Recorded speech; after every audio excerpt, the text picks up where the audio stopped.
Now, but I'm definitely from that area though. 510 West 61st Street on my soul, Antioch Church, St. Bernard Hospital where Mama used to work at. Went to St. Benedict, graduated valedictorian. You know, definitely made sure that I did what I needed to do.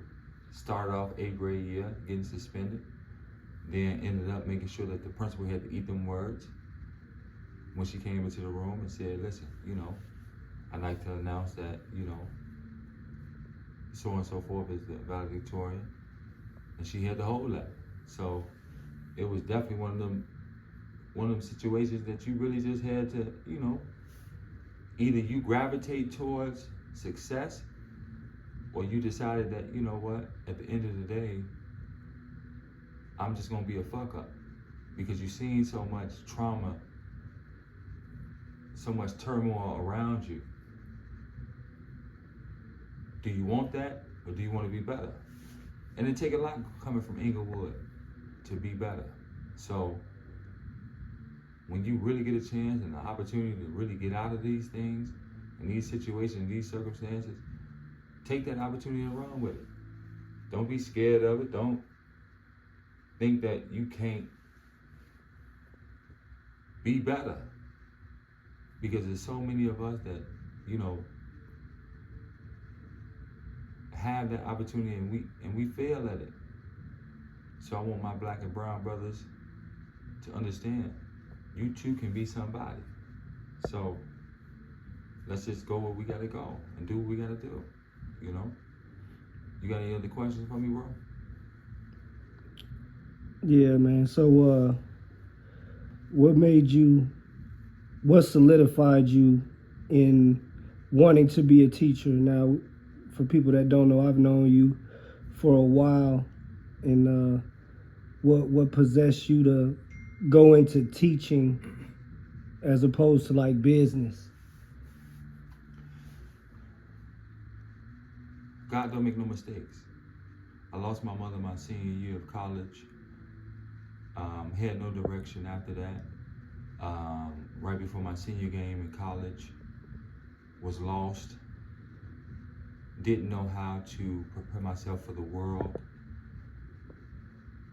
And after school was over with, I had no way to really figure out how to maneuver this world. So I was doing odd end jobs.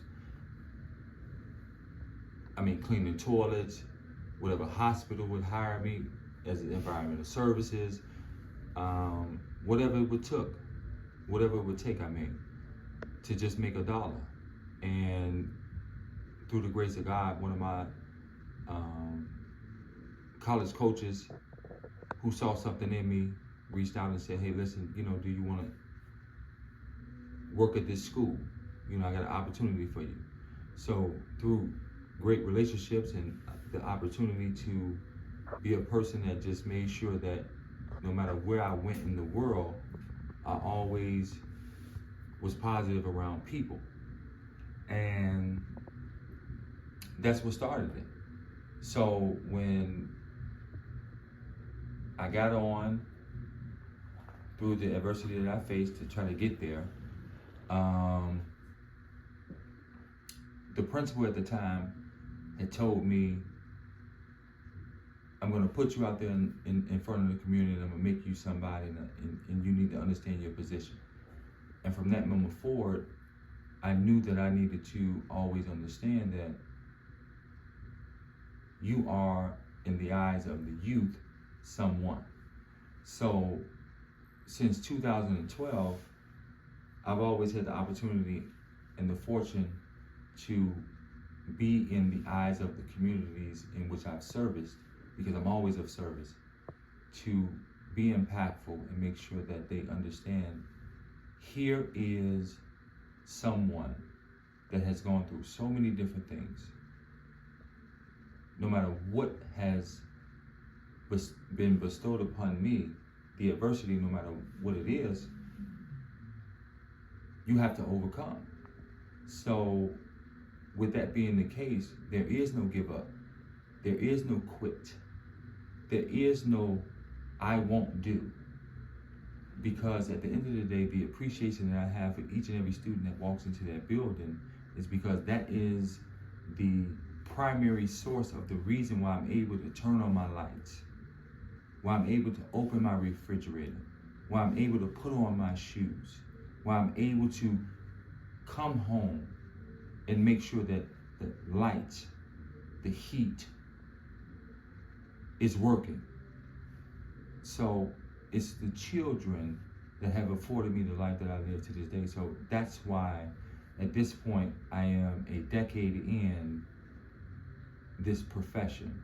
I've gone back to school. I've got my master's degree in special education.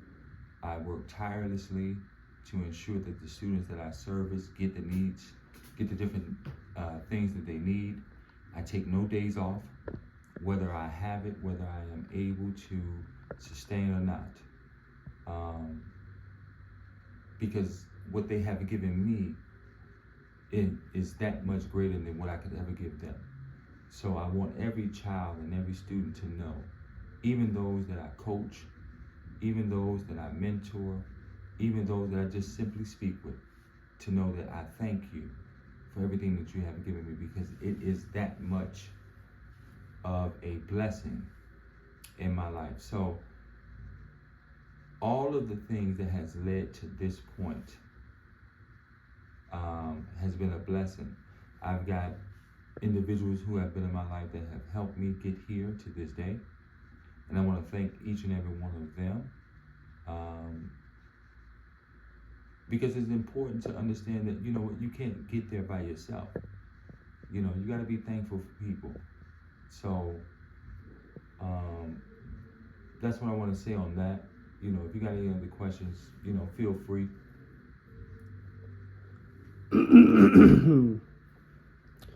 Well, I know you said you're a decade in the profession of teaching. What are some things? I know you said that the kids are. It's very rewarding to work with kids, but to get that sort of that tenure that you have, to get to 10 years of consistency. Maybe talk on some of the things, maybe some struggles that could come along the way with teaching, or that may have came up with you, that you might have struggled with, that you could kind of help somebody else, maybe fresh in teaching, like their first year, second, third year, and it's just they're kind of burning out or whatever. What are some things that they can take from this interview to, you know what I'm saying, apply to their journey? Burning out is the number one thing that's happening right now with a lot of teachers in the profession of teaching. But here's what I'm gonna say to a lot of different teachers, or just those who are willing to engage with children. That is not working is not because of the children. It is because of you. No parent, no teacher, no administrator is going to be able to lead if you are not seen as a leader. So what happens is we go into the classroom, we've read a lot of books, we've took a lot of tests, and we've done so many different things that says, okay, I am now qualified. But what that test has not showed you, what those different exams has not showed you, is what it's like to actually be in that classroom. When a student tells you, listen, fuck you, I don't like you, this, that, and the third, stands up outside of their seat, does not listen, how does a book teach you how to deal with that? You have to have it. And I'm gonna say it again. You have to have it. If a child does not feel like you are a person that they want to listen to, adhere to, they will not make sure that your day is easy. We all understand what it was like when we had our mamas, when we had our fathers. It was an unspoken rule or aura that you felt. They didn't have to say nothing to you. They didn't have to do anything specific. When they walked in the room, you knew, Go get your ass on that couch, clean up this. That's just how it went. That's how it has to be with teaching. Because each and every one of us has been affected in the same way. We remember the teacher who cared the most about us. We remember the teacher who didn't care. We remember what it felt like when that person yelled at us and how it diminished our confidence. We remember what it was like when they empowered us and said, listen, baby, you can do it and you can be great.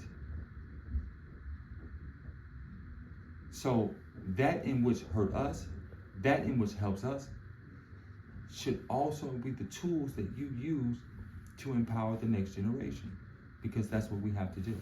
So I just want to say that, you know, it's difficult at times.